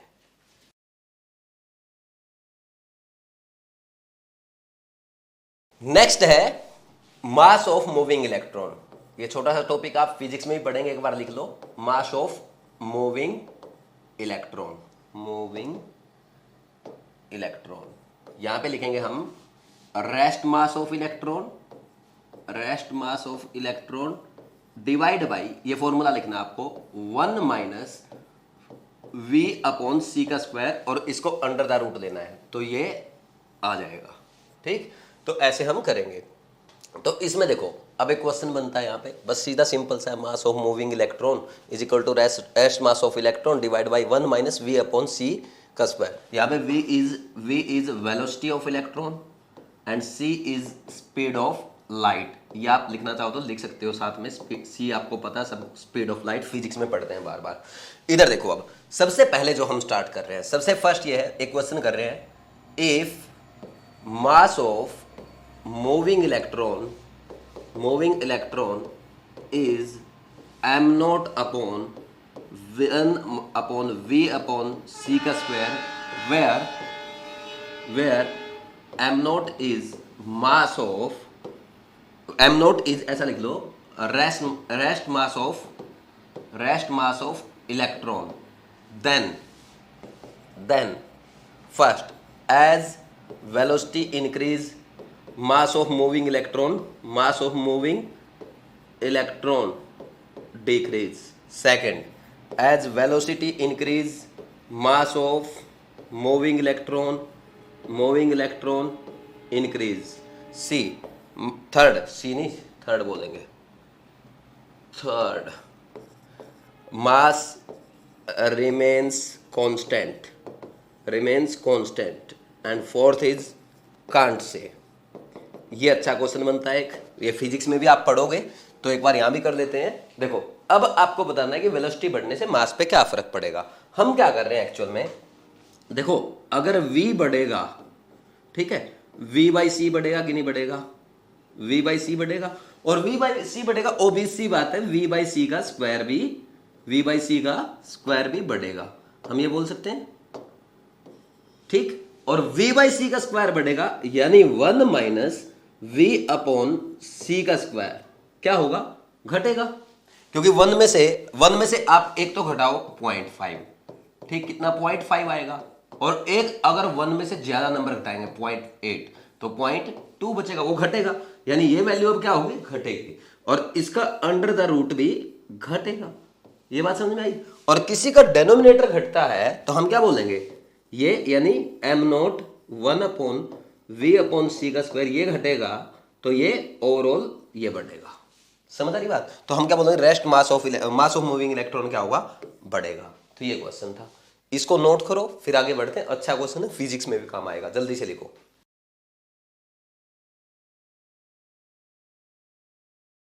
नेक्स्ट बेसिक में और आगे बढ़ते हैं, लिखो atomic number. Atomic number, atomic number को हम किससे रिप्रेजेंट करते हैं, जेड से। लिखो इट इज नंबर ऑफ, ऐसे लिख लो, it is defined as the number of protons present in an atom. तो उसको क्या कहते हैं, उसका क्या कहते हैं, एटॉमिक नंबर कहते हैं। यानी जैसे 4 न्यूट्रल एटम, अगर हम बात करें 4 न्यूट्रल एटम, कोई न्यूट्रल एटम अपने को दे दे, तो उसमें हम हमेशा ये बोलेंगे, न्यूट्रल एटम में देखो, न्यूट्रल एटम में मतलब कि उसमें चार्ज जीरो, और चार्ज किसके कारण आता है, इलेक्ट्रॉन के कारण और प्रोटॉन के कारण। न्यूट्रॉन के कारण तो जीरो चार्ज है, न्यूट्रॉन तो क्या है, न्यूट्रल है। इलेक्ट्रॉन के कारण माइनस चार्ज आता है, प्रोटॉन के कारण प्लस चार्ज आता है। तो अगर कोई न्यूट्रल एटम है, यानी जिसपे जीरो चार्ज है, उसमें नंबर ऑफ इलेक्ट्रॉन और नंबर ऑफ प्रोटॉन सेम है, तो हम क्या बोल रहे हैं, जेड यानी atomic number is equal to number of proton बोल रहे हैं। और नंबर ऑफ प्रोटॉन, भाई न्यूट्रल एटम में नंबर ऑफ इलेक्ट्रॉन के इक्वल होगा, तो हम बोल सकते हैं number of equal to number of electron. ये भी बोल सकते कि नहीं बोल सकते, सिंपल सी बात है। जैसे कार्बन C612 दे दिया आपने को, तो यहाँ पे हम Z क्या बोलेंगे, Z is equal to number of proton is equal to number of electron. कितना है यहाँ पे, 6 है। समझ आई बात। अब हम बात करें 4 न्यूट्रल एटम की बजाय हम लिखें 4 चार्ज एटम। अच्छा सुनो, यहां पे भी हम Z क्या लिखेंगे, Z is equal to number of proton. अब मेरी बात ध्यान से सुनना आप, जो हमारा एटम होता है, एटम के सेंटर पे न्यूक्लियस में प्रोटॉन और न्यूट्रॉन। आप ना तो प्रोटॉन और न्यूट्रॉन इलेक्ट्रॉन एटम से निकाल सकते हैं, ना ही उसमें डाल सकते हैं। लेकिन हम क्या कर सकते हैं, एक्सचेंज, इलेक्ट्रॉन उसको दे भी सकते हैं और उसके निकाल भी सकते हैं। इलेक्ट्रॉन ले भी सकते हैं, दे भी सकते हैं। लेकिन न्यूट्रॉन और प्रोटॉन, नंबर ऑफ न्यूट्रॉन और प्रोटॉन आप कभी चेंज नहीं करेंगे एटम का, जो हम यहाँ पे पढ़ते हैं। ठीक, तो Z इज इक्वल टू क्या करेंगे, और एक फॉर्मूला ये बनता है, number of electron in charged atom plus charge on atom. ये फॉर्मूला लग जाएगा अगर इलेक्ट्रॉन्स की बात की जाए तो। समझ आ रही मेरी बात। तो यहाँ पे अगर हम अब आगे बढ़ेंगे तो आगे हम लिखेंगे, देखना फॉर्मूला कर लेते हैं इसके लिए, है ना। तो जैसे आप मान लीजिए आपको लिख दिया सोडियम प्लस। अब सोडियम में होते हैं नंबर ऑफ प्रोटॉन की बात करें, Z is equal to number of proton से अगर करोगे तो सीधा 11 आएगा। ठीक, इसमें कितने 11 प्रोटॉन होते हैं। समझ आ रही बात। तो 11 प्रोटॉन अपने रहेंगे। लेकिन अगर हम बात करें किससे, Z is equal to number of electron से, सोडियम में 11 इलेक्ट्रॉन है, 11 प्रोटॉन है, तो टोटल न्यूट्रल एटम है। सोडियम में से एक इलेक्ट्रॉन हमने निकाल दिया, तो कितने इलेक्ट्रॉन रहे, 10 और प्रोटॉन 11। तो 10 इलेक्ट्रॉन का -10 चार्ज, 10 प्रोटॉन का +10 चार्ज, +11 चार्ज, 11 प्रोटॉन का +11, 10 इलेक्ट्रॉन -10 प्रोटॉन। कितने प्रोटॉन थोड़ा निकाल सकते हैं, हमने इलेक्ट्रॉन निकाला है, तो कितना चार्ज 11 +11, तो -10 और +11 टोटल +1। वही तो सोडियम पे प्लस दिखा रहा है, यानी उसमें एक इलेक्ट्रॉन कम है। तो एक इलेक्ट्रॉन कम है, 10 प्लस उस पर चार्ज कितना है, +1 इज इक्वल टू 11। सिंपल है। समझ आ रही बात भाई। चार्ज जो आता है, इलेक्ट्रॉन अगर निकालेंगे उसमें इलेक्ट्रॉन कम हो रहे हैं, ठीक, माइनस चार्ज निकाल दिया यानी उसमें प्लस नंबर बढ़ रहा है, प्रोटॉन की संख्या ज्यादा है तो प्रोटॉन प्लस चार्ज रहेगा उस पर। ठीक, तो एक इलेक्ट्रॉन निकालेंगे तो उसमें +1 आएगा, 2 इलेक्ट्रॉन निकालेंगे +2 आएगा। जैसे Mg से मान लीजिए 2 इलेक्ट्रॉन निकाल दिए, बोलेंगे Mg +2। और एल्यूमिनियम से 3 इलेक्ट्रॉन निकाल दें, एल्यूमिनियम +3। ठीक, वैसे ही अगर हम बात कर ले फ्लोरीन को, मान लीजिए हमने 1 इलेक्ट्रॉन दे दिया, तो Z इसका नंबर ऑफ प्रोटॉन अगर बात करेंगे, नंबर ऑफ प्रोटॉन तो हमेशा वही रहेगा, 10 थे इसमें, सॉरी 9 थे, 9 ही रहेंगे। ठीक, लेकिन अगर बात करें नंबर ऑफ इलेक्ट्रॉन की, फ्लोरीन के पास 9 इलेक्ट्रॉन और 9 प्रोटॉन है। अब हमने क्या किया, इस फ्लोरीन को 1 इलेक्ट्रॉन दे दिया बाहर से, इसमें कितने इलेक्ट्रॉन हो गए, 10 प्रोटॉन कितने 9, 10 electron minus 10 charge, 9 proton plus 9 minus 10 plus 9 overall minus 1 charge है, एक्स्ट्रा इलेक्ट्रॉन है किसके पास, यानी 10 इलेक्ट्रॉन है और चार्ज कितना है -1, तब भी कितना है 9 है। तो ये आपको सबको पता है, आराम से आप कर सकते हो। नेक्स्ट पॉइंट जो अपना आता है वो लिखो मास नंबर। मास नंबर, अच्छा ये ऐसे नहीं है, ये बच्चों वाली बातें वैसे ही सिखा रहा हूं, बस मैंने आपको बोला था 0 से पढ़ाऊंगा, है ना। ऐसा नहीं कि आपको आता नहीं है कि ऐसे ही रटना है, आपको आता है, ज्यादा रटने की जरूरत नहीं है, बस एक बार जस्ट फॉर्मेलिटी पूरी कर देते हैं। मास नंबर ए से रिप्रेजेंट करते हैं, it is defined as total number of proton and neutron in nucleus. ठीक भाई, टोटल नंबर ऑफ प्रोटॉन और न्यूट्रॉन को हम क्या कहते हैं, मास नंबर कहते हैं। ठीक, A is equal to number of neutron plus number of proton, या हम ये भी लिख सकते हैं A is equal to N plus number of proton को जेड बोल सकते हैं, यानी N is equal to A minus Z भी हम यूज कर सकते हैं। और number of neutron, proton plus neutron plus number of neutron, इसको हम न्यूक्लियॉन्स भी कहते हैं। क्या कहते हैं, नंबर ऑफ न्यूक्लियॉन्स भी कह देते हैं, न्यूक्लियॉन्स। ठीक है, इनको हम नंबर ऑफ न्यूक्लियॉन्स भी कहते हैं। अब रिप्रेजेंटेशन ऑफ एन एलिमेंट कैसे करते हैं। रिप्रेजेंटेशन, जब भी हम किसी एलिमेंट को रिप्रेजेंट करेंगे तो हम ऐसे रिप्रेजेंट करते हैं, एक्स यहाँ पे उसका एटॉमिक नंबर और यहाँ पे उसका मास नंबर, और हम कई बार ऐसे भी कर देते हैं, ये यहाँ पे जेड और यहाँ पे ए, और जेड उधर ए इधर भी लिख दो, इससे भी कोई फर्क नहीं पड़ेगा। अगर ऐसे भी लिख दो तब भी कोई फर्क नहीं पड़ेगा, दोनों को उस साइड लिख दो तब भी कोई फर्क नहीं पड़ेगा, लेकिन जनरल मेथड हम ये यूज करते हैं। समझ आ रही बात, इसको नोट करो, छोटी सी बातें, छोटी छोटी बातें जो नोट करना जल्दी नोट करो, फिर आगे बढ़ते हैं।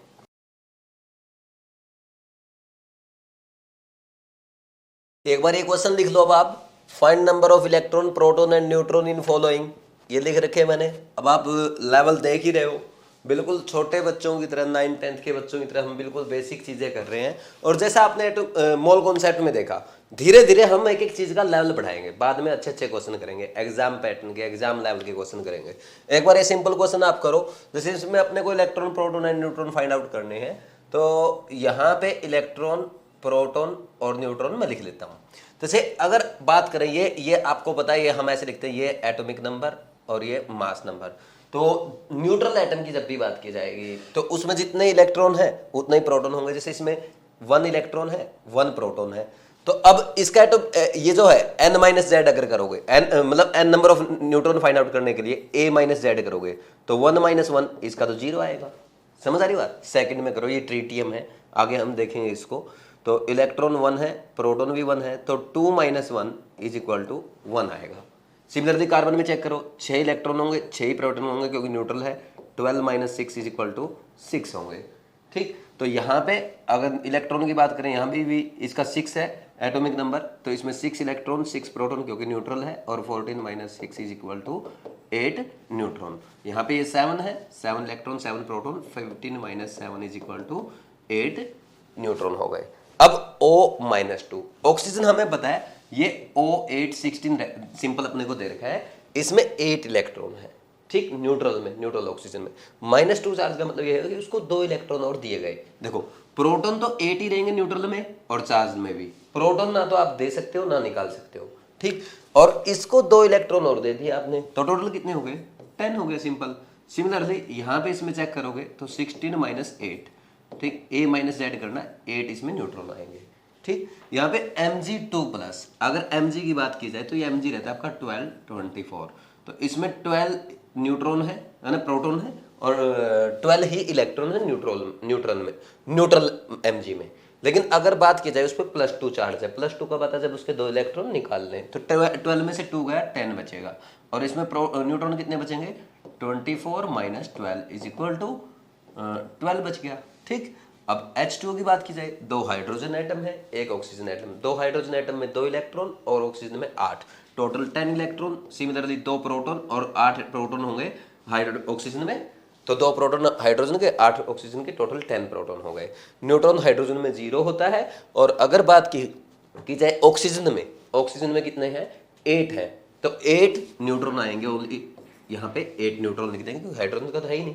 अगर यहीं पे D2O रहता, अगर D2O दिया रहता, ये आपको इसको फाइंड आउट करना है। D2O क्या होता है? D2O D is equal to 1H2 होता है आपका, 1H2 ड्यूट्रॉन, ठीक, हाइड्रोजन, ड्यूटेरियम और ट्रीटियम, ये इसका आइसोटोप्स है, आगे हम पढ़ेंगे, ठीक। तो ड्यूट्रॉन ये क्या है? हैवी वाटर है, इसमें ड्यूटेरियम है, 1H2 रहता है उसमें, ठीक। तो यहाँ से आपको न्यूट्रॉन, प्रोटॉन और वो फाइंड आउट करने हैं। तो इसमें इलेक्ट्रॉन की बात करेंगे, इलेक्ट्रॉन और प्रोटॉन तो उतने ही आएंगे, है ना।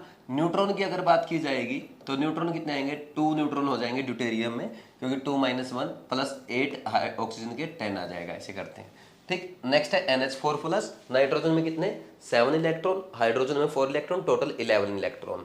तो 11 में से एक उसके ऊपर प्लस चार्ज दिख रहा है, तो प्लस चार्ज तो एक इलेक्ट्रॉन जाएगा, तो 10 बचेंगे। और लेकिन प्रोटॉन, नाइट्रोजन में 7 और 4 हाइड्रोजन में 11 ही बचेगा। नाइट्रोजन में 7 इलेक्ट्रॉन, 7 न्यूट्रॉन, है ना। नाइट्रोजन क्या रहता है? N, ये रहता है ना 7 14, ठीक।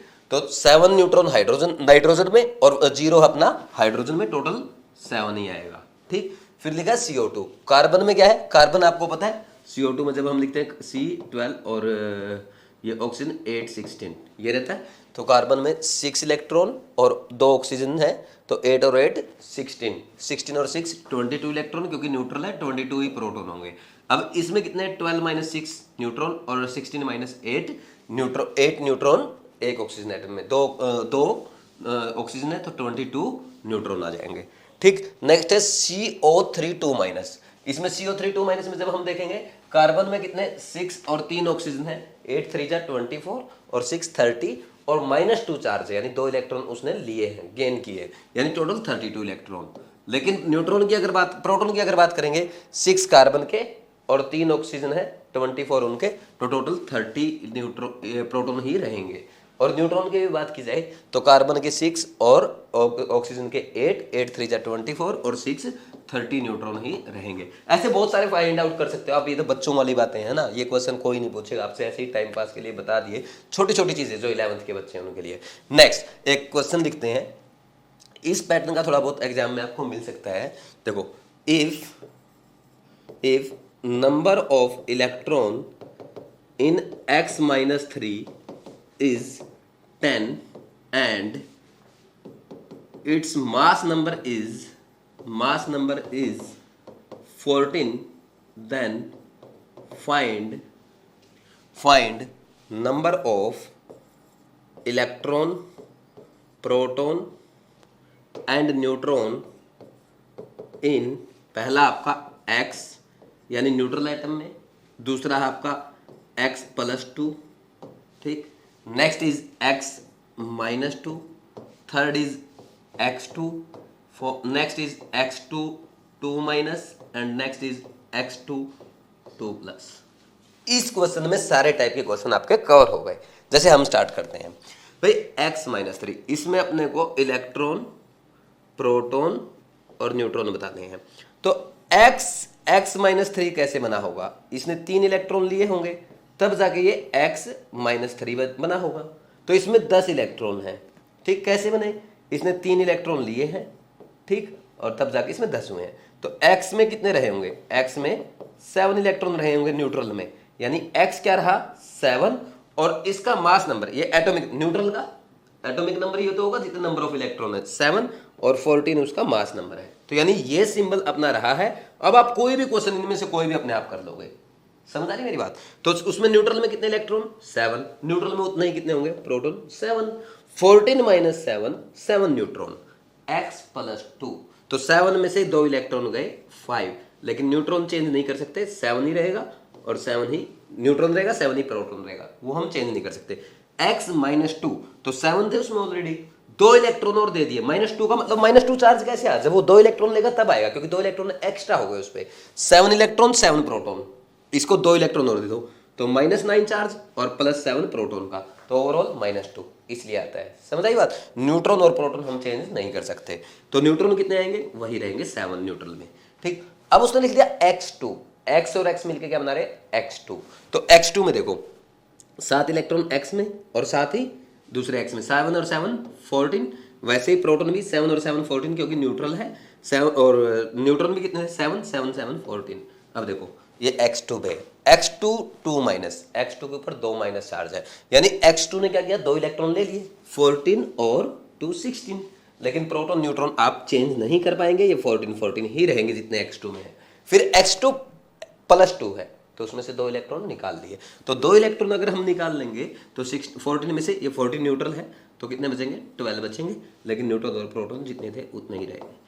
ये क्वेश्चन इस टाइप का, इस पैटर्न पे क्वेश्चन आपका आ सकता है। ये मेरे ख्याल में आपको अच्छे समझ में आ गया। और सिंपल था, x माइनस 3 था जिसमें 10 इलेक्ट्रॉन थे, उसका मास नंबर 14 था, तो मैंने वहाँ पे क्या किया, मैं उसमें न्यूट्रल में इलेक्ट्रॉन निकाल लिए। भाई 3 इलेक्ट्रॉन लेके उसमें माइनस, उसमें टोटल 10 आए होंगे, तो मान लीजिए स्टार्टिंग में x थे, 3 इलेक्ट्रॉन लेके 10 हो गए, इनिशियल कितने थे 7, तो न्यूट्रल में 7 इलेक्ट्रॉन और टोटल उसका मास नंबर 14, तो x ये बन जाएगा। तो फिर वहाँ से मैं क्वेश्चन सॉल्व करता रहा, जैसे ईजिली आप करते हो तो ऐसा करते हैं। आ गया समझ में, लिखो इसको।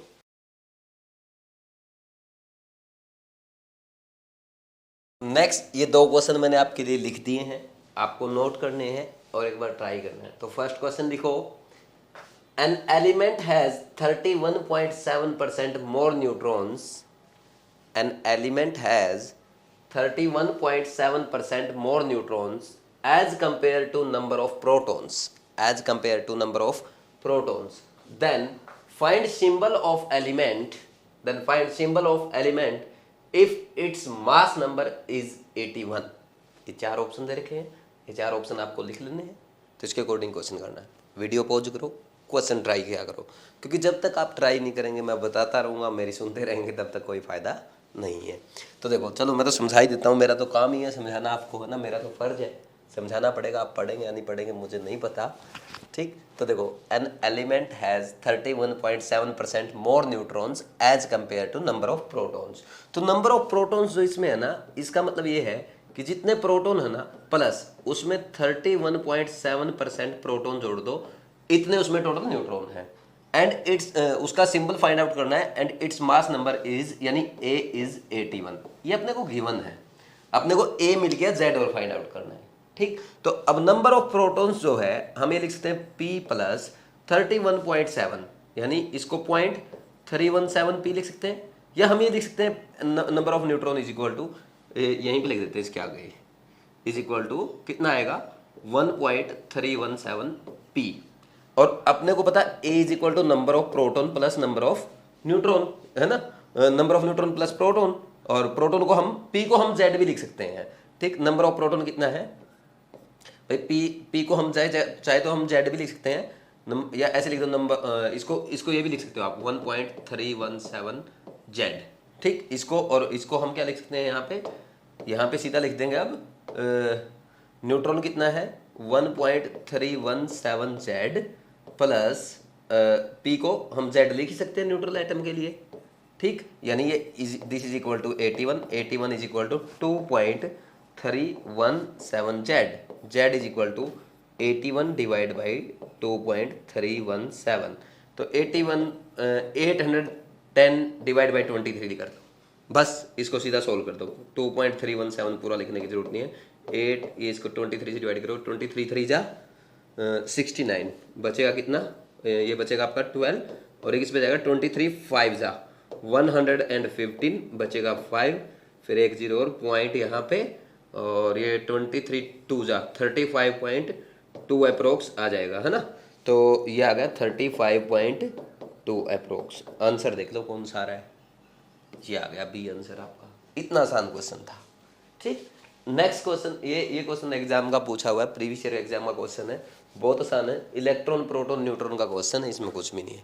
ऐसा क्वेश्चन भी आपके लिए बन सकता है जो ये वाला क्वेश्चन है, देखो इसमें लिखो let mass of electron is, बाद में नोट कर लेना अगर आपसे सोल्व नहीं हुआ, पहले क्वेश्चन लिख लो, let mass of electron is half, let mass of electron is half, mass of proton is 2 times, mass of electron is half, mass of proton is 2 times, and mass of neutron is 3/4 of its initial mass, and mass of neutron is 3/4 of its initial mass, then atomic weight of oxygen atom is, यानी O16 दे रखा है, ठीक। तो increase by 37.5%, remain same, increase by 12.5%, decrease by 25%। इसमें अपने को क्या करना है, सबसे पहली बात मास ऑफ, भाई हम जो मास करते हैं ना ए, व्हाट इज ए जो हम करते हैं number of neutron plus proton करते हैं, है ना। और मास ऑफ इलेक्ट्रॉन कम करो या ज्यादा करो उससे फर्क नहीं पड़ता है। मास ऑफ इलेक्ट्रॉन जो होता है ना नेग्लिजिबल होता है। क्या होता है? नेग्लिजिबल। उसको आपको कभी देखना भी नहीं है, भूल जाओ उसको, क्योंकि हम क्या करते हैं 9.31 इंटू 10 की पावर -31 kg, ठीक। और जो हम मास ऑफ न्यूट्रॉन और प्रोटॉन करते हैं वो होता है 10 की पावर -27 kg। यानी अगर हम ये बोले 10,000 ग्राम मास है प्रोटॉन का, देन उसका मास कितना है 1 ग्राम। मतलब अप्रोक्स ये बोल दो, जैसे हमने लिखा था mass of electron is equal to mass of proton का 18 मास ऑफ प्रोटॉन का कितना है 1/1837 टाइम, इतना बोला था हमने। तो इतना कम मास है, अप्रोक्स 2000 टाइम कम है, तो उसको इग्नोर ही कर सकते हैं। समझ आ रही बात? तो इसलिए हम मास ऑफ इलेक्ट्रॉन को न्यूट्रॉन और प्रोटॉन के कंपैरिजन में हटा देंगे। तो हमें फोकस करना है मास ऑफ प्रोटॉन पे और न्यूट्रॉन पे। स्टार्टिंग में देखो, अगर हम यहाँ पे देखें, इसमें मास ऑफ प्रोटॉन O816 में अगर हम सिंपल बात करेंगे, भाई प्रोटॉन का मास कितना 8 और न्यूट्रॉन का कितना 8, तो टोटल हमने क्या लिखा A is equal to 8 + 8 is equal to 16 है। ये इनिशियल है, ठीक। और न्यू की बात करेंगे तो न्यू अगर बात किया जाए तो प्रोटॉन का नया मास जो है कितना है is 2 times 18 into 2 is equal to 16। और न्यूट्रॉन का नया मास कितना है, तो नया मास अगर आप देखोगे यहाँ पे लिख लेना साफ साफ, है ना, ये साफ नहीं लिखा मैंने, यहाँ पे साफ साफ लिखना अपना न्यू मास, ठीक। तो न्यूट्रॉन का नया मास कितना 3/4, 8 इंटू उसका 3/4 कितना आएगा 6 आ गया। तो अब देखो न्यू मास कितना आएगा A dash is equal to 16 plus कितना 6 22। तो चेंज इन मास कितना आया 22 और इनिशियल कितना था 16, यानी 6 से इंक्रीज कर गया। परसेंटेज इंक्रीज इन मास कितना आएगा 6 से इंक्रीज हुआ है, डिवाइड बाई इनिशियल कितना 16 मल्टीप्लाई बाई 100, 1600 डिवाइड बाई 16, तो कितना आएगा 16 3 जा 48 बचेगा 12 120, 16 7 जा 112 बचेगा 8.5, 37.5% से इंक्रीज हो गया।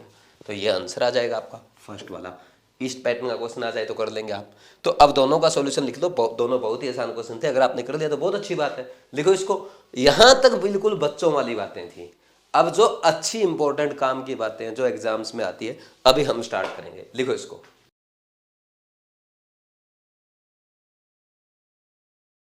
नेक्स्ट वेरी इंपॉर्टेंट आइसोटोप्स पढ़ने अपने को, आइसोबार्स पढ़ने हैं, आइसोटोन्स पढ़ने हैं, आइसो इलेक्ट्रॉनिक स्पीसीज पढ़ने हैं।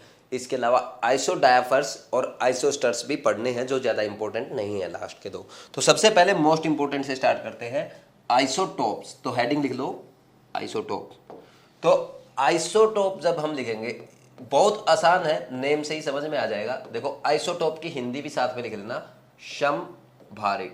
समस्थानिक। क्या लिखेंगे समस्थानिक, अभी समझ में आ जाएगा। देखो इसकी डेफिनेशन लिखो, they are the atoms of same element which have same atomic number but different mass number। ये हम बोल देंगे but different mass number। they are called isotopes को क्या लिखूंगे, they are atoms of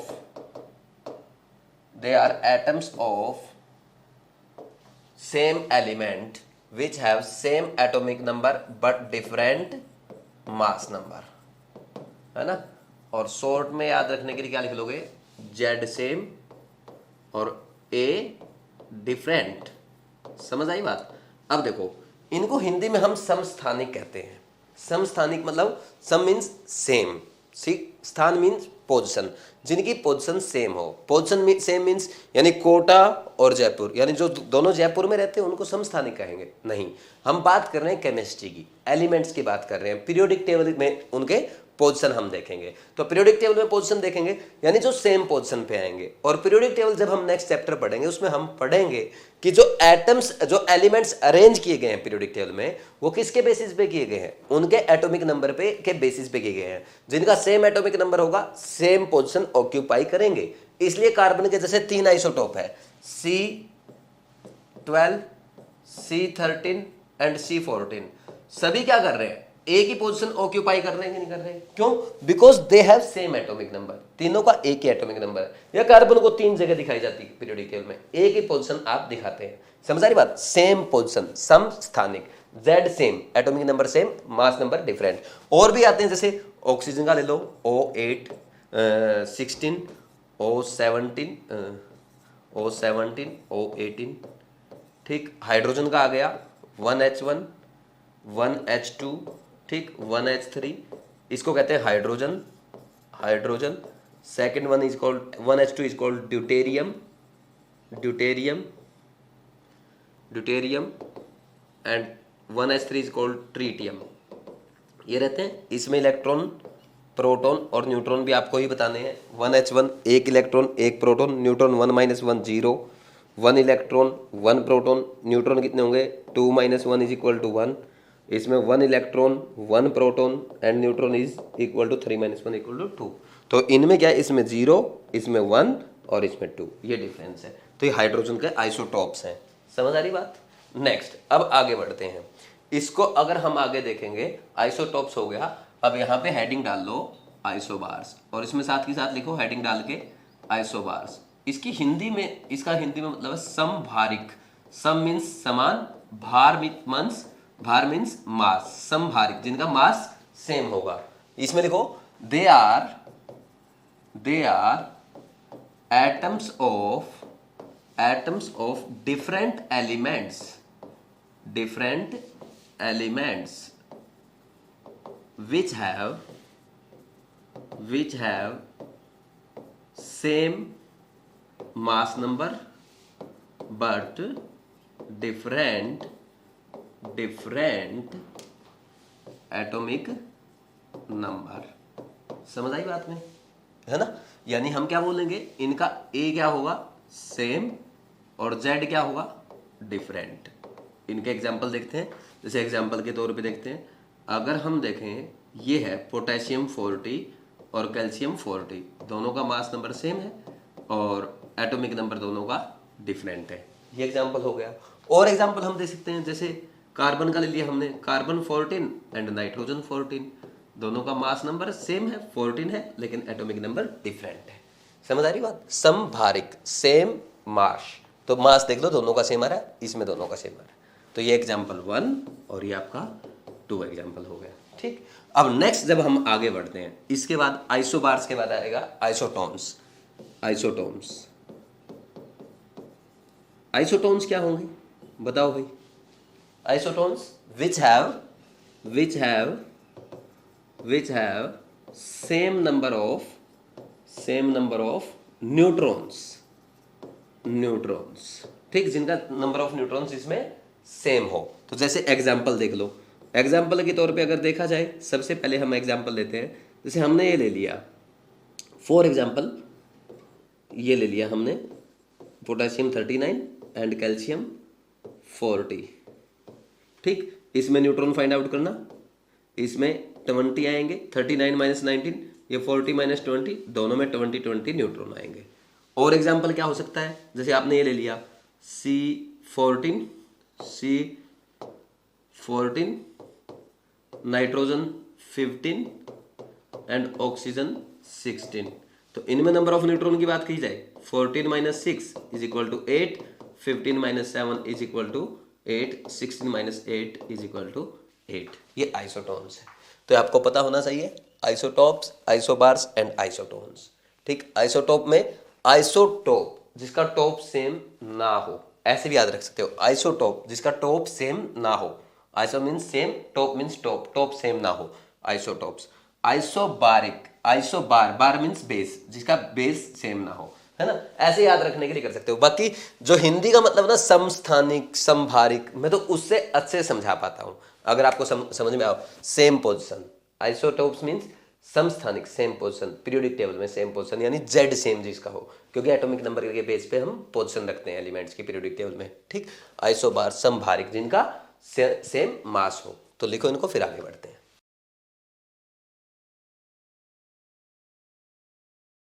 next लिखो आइसोडायाफर्स। ये इतना इंपॉर्टेंट नहीं है लेकिन आसान है। डेफिनेशन लिख लो, साथ के साथ मैं बोलता जाऊंगा। आइसोडायाफर्स, आइसोडायाफर्स, आइसोडायाफर्स लिखो। They are atoms of different element which have same difference of neutrons and protons। समझ आई बात? यानी इनमें पता है क्या होगा, आपको एक चीज का ध्यान देना है। इसका मतलब है n minus p number of neutron and proton का डिफरेंस सेम। बट एक बात ध्यान रखना, n minus p should not be equal to zero, not equal to zero, है ना। डिफरेंस सेम हो, 1 हो, 2 हो, 3 हो, 4 हो, 5, 6 कितना भी हो, लेकिन जीरो नहीं होना चाहिए। समझ आ रही ना ये बात? जैसे एक एग्जांपल हम लेते हैं, जैसे मान लीजिए मैंने बोल दिया P5 11 और एंड कार्बन ये दे दिया मैंने 13 आपको, ठीक। यहाँ पे आप न्यूट्रॉन काउंट करो, कितने हैं 6, और यहाँ पे न्यूट्रॉन काउंट करोगे 7, और प्रोटॉन काउंट किए यहाँ पे 5, और यहाँ पे न्यूट्रॉन प्रोटॉन काउंट किए ये आपके 6, और neutron minus proton is equal to 6 minus 5 equal to 1 and 7 minus 6 equal to 1। तो इसमें भी 1 आ, इसमें भी 1 आ, but not equal to zero. तो दीज बोथ आर आइसोडायाफर्स। आप इसमें और भी एग्जाम्पल कर सकते हो। जैसे एक एग्जाम्पल और मैं करवा देता हूँ आपको। ये ले लो आप नाइट्रोजन 15 ले लो एंड फ्लोरीन 19 ले लो। इसमें देखो, इसमें न्यूट्रॉन की बात करोगे 8, और इसमें न्यूट्रॉन की बात करोगे 10, इसमें प्रोटॉन की बात करोगे 7, इसमें प्रोटॉन की बात करोगे 9, और neutron minus proton is equal to इसमें 1 और इसमें भी 1, दोनों में सेम है। ऐसे कर सकते हैं। ये हो गया। इसके बाद अच्छा ये ना इंपॉर्टेंट नहीं है, चाहो तो लिख लेना यहाँ पे नॉट इंपॉर्टेंट, साफ साफ बेशक लिख सकते हो, ठीक। नेक्स्ट आता है आइसोस्टर्स। आइसोस्टर्स ये टर्म एग्जामिनर कभी यूज नहीं करता, कोचिंग वाले यूज करते हैं, लेकिन एग्जामिनर इस पे क्वेश्चन पूछता आया है, कई बार पूछे गए हैं। जैसे लिखो इसमें आइसोस्टर्स की डेफिनेशन लिखो। दे आर कंपाउंड्स, कंपाउंड लिखना जरूरी नहीं है, यहां पे लिख लो दे आर स्पीसीज, एलिमेंट भी हो सकता है ना, species which have same number of atoms as well as same number of electrons। इनमें नंबर ऑफ एटम्स भी सेम होंगे और इलेक्ट्रॉन्स भी सेम होंगे। जैसे CO है एंड N2, सिंपल एग्जांपल है। एटम्स देखो पहले में कितने हैं, डायटोमिक दोनों, दो एटम है, ठीक। इसमें कार्बन ऑक्सीजन 2 एटम, इसमें दोनों नाइट्रोजन के एटम। इसमें इलेक्ट्रॉन काउंट करो, कार्बन के 6, ऑक्सीजन के 8, टोटल 14 इलेक्ट्रॉन। एक नाइट्रोजन में 7, तो 2 नाइट्रोजन में 14 इलेक्ट्रॉन। तो same number of electron and same number of atoms, so these are called isosters. दूसरा एग्जांपल CO2 है एंड CO2 एंड N2O। इसमें नंबर ऑफ एटम्स 3 है और उसमें भी नंबर ऑफ एटम्स 3 है, और नंबर ऑफ इलेक्ट्रॉन की बात करें, कार्बन में 6, 2 ऑक्सीजन है, 8 2 16 और 6 22, और इसमें भी 7 2 14 और 8 ऑक्सीजन के 22 इलेक्ट्रॉन। नंबर ऑफ इलेक्ट्रॉन और नंबर ऑफ एटम इनमें भी सेम है। तो दीज आर आइसोस्टर्स। तो आइसोस्टर्स चाहो तो ध्यान रख सकते हो, वैसे ये भी ज्यादा इंपॉर्टेंट नहीं है। लेकिन लास्ट वाला जो हम अभी करेंगे iso electronic, that is most important, ये लिख लो। एक बार हम आगे बढ़ते हैं। फिर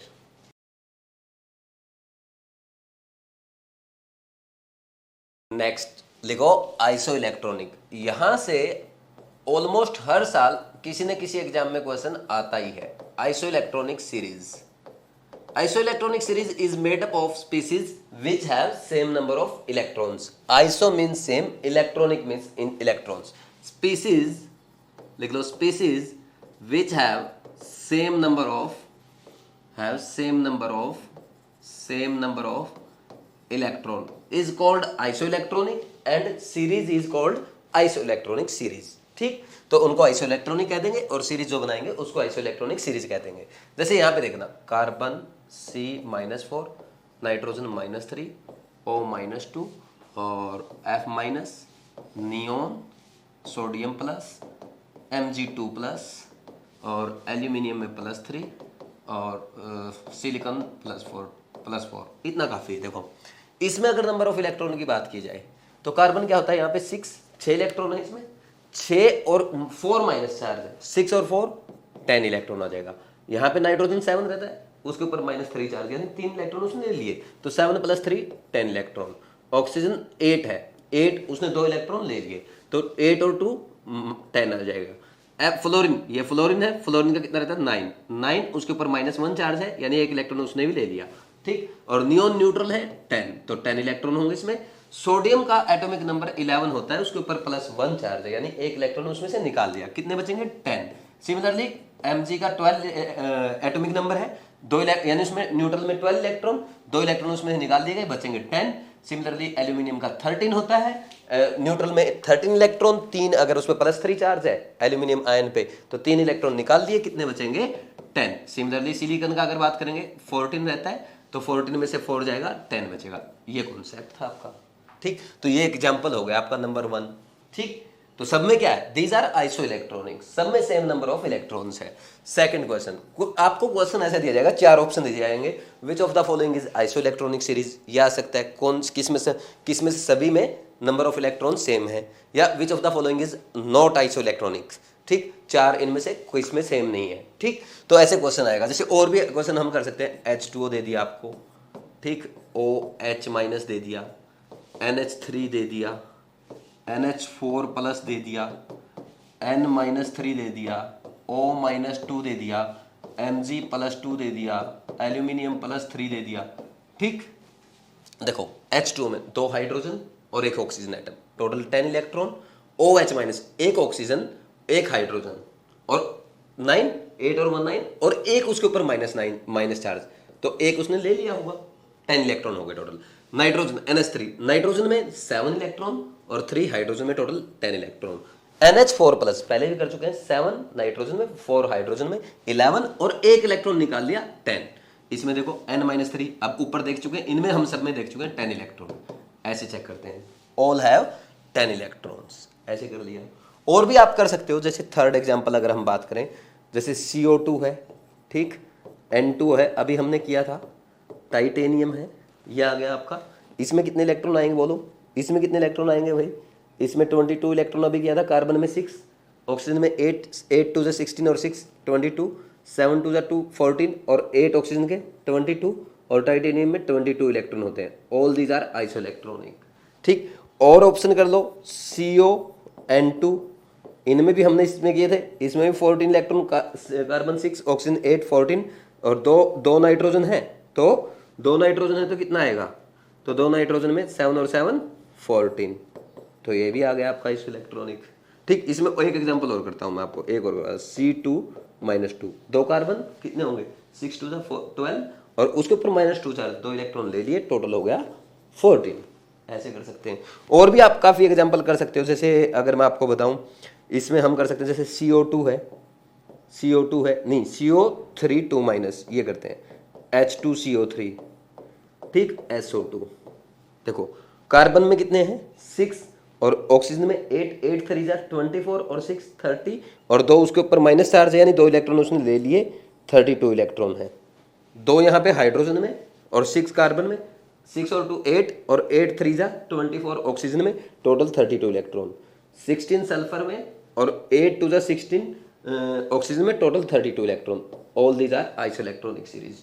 और भी एग्जांपल आप बहुत सारे ऐसे कर सकते हो अगर करना चाहो। जैसे अगर हम एग्जांपल की बात करें और फर्दर, 6th एग्जांपल आपका आ गया, फास्फोर P-3 और सल्फर -2, ठीक है। और इसमें हम लिख सकते हैं, और क्या लिखेंगे, क्लोरीन - आर्गन, और पोटेशियम +, कैल्शियम 2+, स्कैंडियम +3, टाइटेनियम +4। इसमें देखो फर्स्ट फोर्स में 15 होता है, ये 15 और 3 कितना हो जाएगा 18 इलेक्ट्रॉन, और अगर सल्फर की बात की जाए 16 रहता है, 16 और 2 18। क्लोरीन का एटॉमिक नंबर 17, -1 चार्ज है, एक इलेक्ट्रॉन ले लिया होगा 18। आर्गन न्यूट्रल है, 18 उसका एटॉमिक नंबर, 18 इलेक्ट्रॉन। पोटेशियम का 19 एटॉमिक नंबर होता है, न्यूट्रल में 19, एक +1 चार्ज है यानी एक इलेक्ट्रॉन निकाल लिया, 18 इलेक्ट्रॉन। सिमिलरली कैल्शियम का 20 होता है एटॉमिक नंबर, तो +2 चार्ज है, 2 इलेक्ट्रॉन निकाल लिया। स्कैंडियम का 21 होता है, 3 इलेक्ट्रॉन निकाल दिया, इसमें भी 18 बचेगा। और इसके बाद टाइटेनियम का 22 होता है, उसमें +4 चार्ज है, ये +4 यहाँ पे लिखा हुआ है। एक और मैं सही से इसको लिख देता हूँ, टाइटेनियम को यहाँ पे आपका टाइटेनियम +4 है, तो इसमें भी 18 इलेक्ट्रॉन आ जाएगा। तो ये आइसो इलेक्ट्रॉनिक सीरीज थी। तो ये था आपका फर्स्ट लेक्चर। देखो इस सब में ये आइसो इलेक्ट्रॉनिक सीरीज, ये सब में जिसमें नंबर ऑफ इलेक्ट्रॉन सेम है, आपको नंबर ऑफ इलेक्ट्रॉन काउंट करने रहते हैं। हो सकता है ये चीज़ें थोड़ी सी मुश्किल लगती हो अगर आप पहली बार पढ़ रहे हो, लेकिन बहुत आसान है। जैसे जैसे हम आगे बढ़ते जाएंगे ना, बच्चों जैसी चीज़ें लगेगी, लेकिन मैंने बड़े प्यार से बड़े आराम से आपको एक एक चीज़ समझाई है। स्टार्टिंग में मैंने आपको मॉडल्स के बारे में बताया है, डाल्टन मॉडल, थॉमसन मॉडल और आपका रदरफोर्ड मॉडल, वो सिलेबस में हालांकि नहीं है।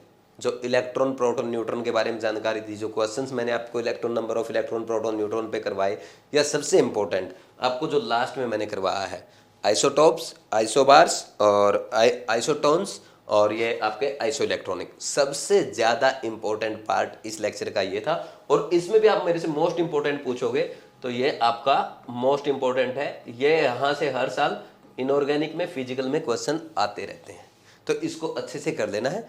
इस चैप्टर को आराम से करेंगे आप। जितना मैंने पढ़ाया है तो एनसीईआरटी से वो मॉडल वगैरह जो आपके कैथोड रेज वगैरह जो हैं, आपके जो एक्सपेरिमेंट दिए गए हैं E/M रेशियो के लिए, उनको पढ़ना चाहो तो पढ़ सकते हो। कैथोड रेज वगैरह भी नहीं पढ़ना तो मत पढ़ो। मॉडल भी जितना मैंने पढ़ाया आपको, जितनी थियरी मैंने पढ़ाई उतना पढ़ सकते हो, बाकी कुछ भी मत पढ़ना। आइसोटोप्स वगैरह पढ़ लो, आइसोबार्स वगैरह पढ़ लो एनसीईआरटी से, इसके अलावा कुछ भी मत पढ़ना। और कोई पढ़ने की ज़रूरत नहीं है, क्योंकि उसमें बहुत सारी चीज़ें ऐसी लिख रखी होगी जो आपने नहीं सुनी होंगी, फिर आप उससे डिमोरलाइज हो जाएंगे। बस आप वहाँ से आइसोटोप्स और आइसोबार्स पढ़ लें। एक बार मैं एनसीईआरटी से आपको बता भी देता हूँ। जैसे इसमें स्टार्टिंग में आपका इंट्रोडक्शन दिया गया है, फिर subatomic particle, discovery of electron वगैरह ये आपको नहीं पढ़ने हैं। Charge to mass ratio of electron ये भी नहीं पढ़ना है। चार्ज ऑन इलेक्ट्रॉन ये भी नहीं पढ़ने की जरूरत। Discovery of proton, neutron, atomic models ये आपको नहीं पढ़ने हैं। अब आपको पढ़ना क्या है, तो आप इसमें अगर पढ़ना चाहते हैं तो पढ़ सकते हैं आप। ये एटॉमिक नंबर वगैरह दे रखे हैं ना, ये एटॉमिक नंबर, मास नंबर वगैरह, मेरे तो पेज नंबर 32 है, इसमें ये पढ़ सकते हो बस आप। और ये 2 एग्जाम्पल 2.1 और 2.2 एग्जाम्पल आप कर सकते हो। और इसके साथ फिर आप development related to Bohr model, इसको करने की ज़रूरत नहीं है। बस इतना आप इसमें पढ़ लोगे, और इसके अलावा आपको बाकी पढ़ने की ज़रूरत नहीं है। बाकी हम फिर नेक्स्ट क्लास में जो करेंगे वो मैं आपको बता देता हूँ। जैसे फोटो इलेक्ट्रिक इफेक्ट हम पढ़ेंगे, इलेक्ट्रोमैग्नेटिक रेडिएशन के बारे में हम पढ़ेंगे, और प्लैंक्स थियरी पढ़ेंगे। बस इतना आप पहले पढ़ के आ सकते हो। एनसीईआरटी से पढ़ना चाहो एनसीईआरटी से पढ़ सकते हो, नहीं तो bewiseclasses.com पे जो फ्री PDF नोट्स दे रखे हैं वहाँ से आप पढ़ सकते हो। Thank you.